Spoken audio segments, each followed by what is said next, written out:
Hi everyone, today we'll be talking about syndromes. Some of these syndromes maybe you have heard of, and some of them might be new for you.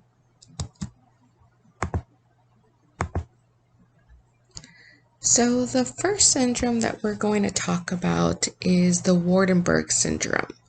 So Waardenburg syndrome affects approximately 1 in 40,000 people, and it is a autosomal dominant syndrome, meaning that one parent expresses the condition, the other one may not express the condition, and their children, depending on the genetic components, may express the condition.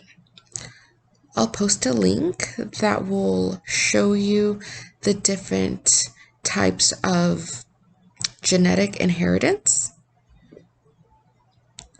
Now, most of them are autosomal dominant, but there are some that are autosomal recessive, but it is very rare.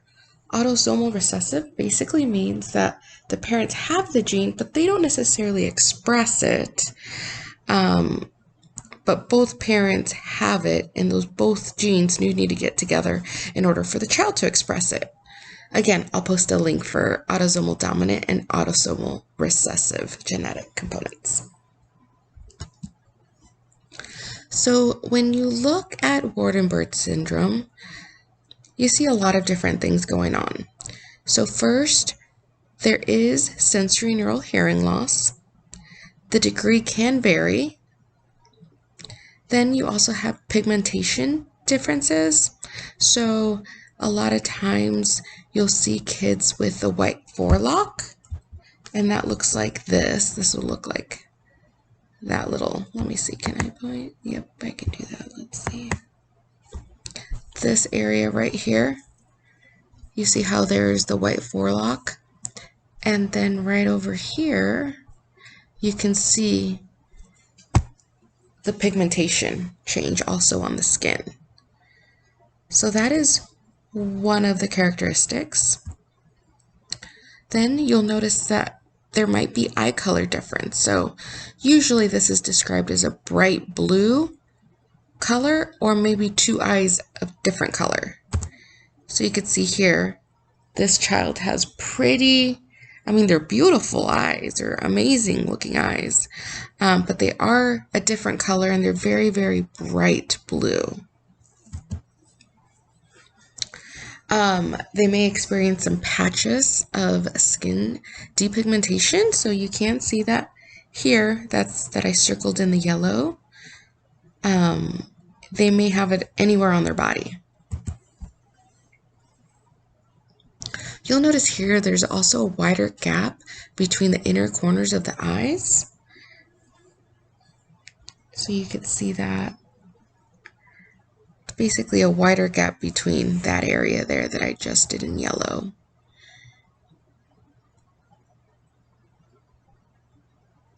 You'll also notice that there's a high nasal bridge, and you can see that right in this area right there.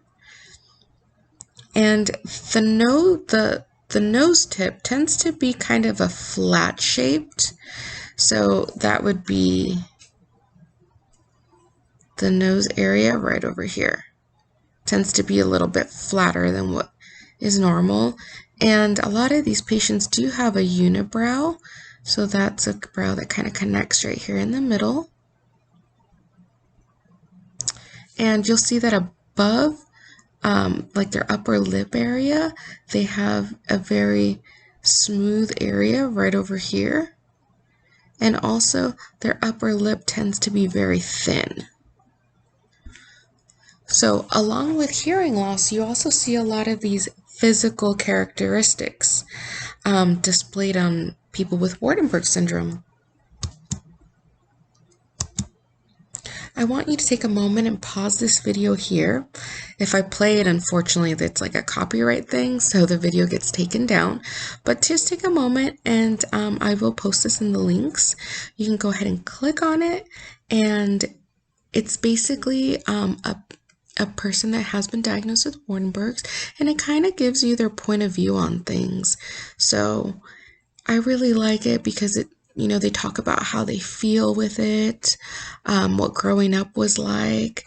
So I highly encourage you to go ahead and pause this video for a moment and take a look.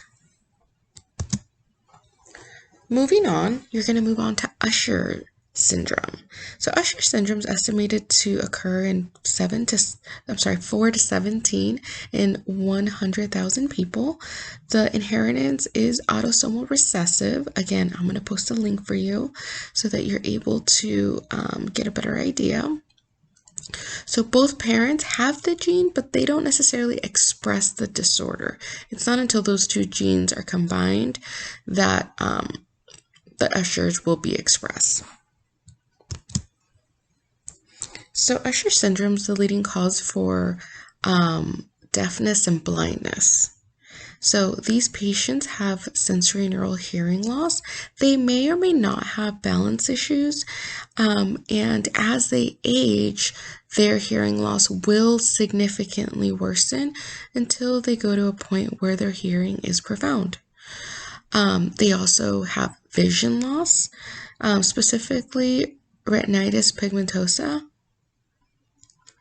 So it's a vision issue that they have that leads eventually to blindness. So it's a breakdown and loss of cells in the retina area, which is light sensitive tissues that line the back of our eyes. So the very first stages of it starts with night vision loss, and then it progresses with age until it gets worse to the point that they can no longer see. So they would depend on Braille for reading. And there are motor delays, so there may be delays in walking, sitting, and crawling. You may see some of these kiddos in your classes. If the child has really bad hearing loss and it is significantly progressing, and bad vision, chances are they may have something like Usher syndrome. Again, just pause here. I want you to go ahead and take a moment and really watch these videos, and I want you to have kind of an idea of what these patients deal with from, emotionally and just day to day. Then we have Dravet-Lang-Nielsen syndrome. So this affects 3 to 5 in 1 million people. So it's not very common. Inheritance is autosomal recessive. That means both parents have it, but they do not express the disorder. So Dravet-Lang-Nielsen syndrome is actually pretty serious. So first, you'll have sensorineural hearing loss. Then you'll have heart problems, but these heart problems may not be apparent in the beginning. And it's basically a pause in how your heart works. And that's called a long QT interval. And with that long QT interval, unfortunately, it is a common cause for sudden death. And that's, your patients that pretty much didn't really have much going on with them health-wise. There hasn't really been any issues. And then one day they may be playing a sport or doing something involving a faster heart rate. And unfortunately, it causes arrhythmia and then heart issues and possible sudden death. Now, some of the other symptoms, which obviously are also serious, are fainting. That might be the first sign of Dravet-Lang-Nielsen, and seizures. Again, pause this video here and just take a moment to watch this video and really get an idea of what this is like. I'm sure many of you have become familiar with Down syndrome by now. So Down syndrome can have conductive mixed or sensorineural hearing loss. So unfortunately, they do have a lot of structural issues, and that may lead to that conductive and mixed part, but they can also have the sensorineural. So a couple of the symptoms here is the flattened face, the bridge of the nose, you can see it there.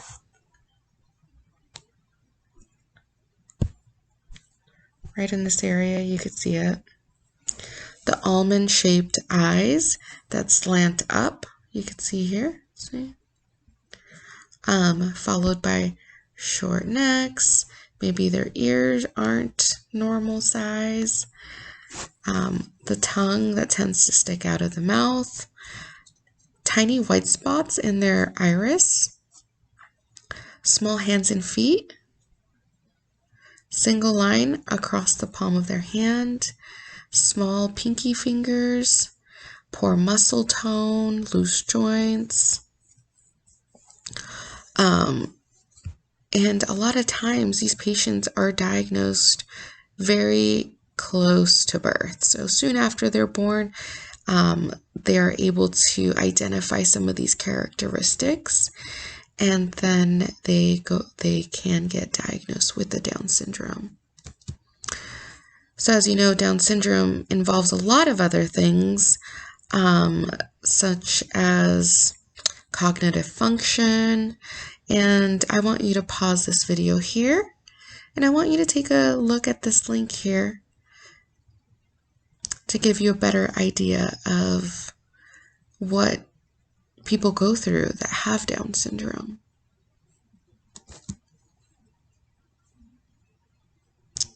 Now moving on to Alport.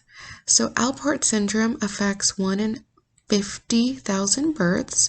This one can be inherited a lot of different ways. So this can be X-linked inheritance, autosomal recessive, or autosomal dominant. Again, I'll post those links for you. And this one is known to be about 80% X-linked. So most people with Alport, they are X-linked in as far as the inheritance, and you'll know this by genetic testing. So Alport is known for having sensorineural hearing loss. They might have a cookie bite pattern, but it's less likely. It is a progressive disease, and it may affect the low frequencies, so meaning they might have a reverse slope hearing loss, and it's also a kidney disease, so they might have issues with their kidneys as far as blood in the urine and protein in the urine. So those might be some of the early signs that someone may have Alport syndrome, is the kidney symptoms. And then you might also follow up by high blood pressure for no known reason, swelling in the legs, ankles, feet, and around the eyes. Again, just take a moment here and watch this video to get a better idea of someone's perspective that has Alport syndrome. So this is actually a pretty short lecture because we will be doing an activity with it. So just take a moment and review the lecture, review the videos, and we'll talk about the group project during class. Thank you so much and have a great rest of your day.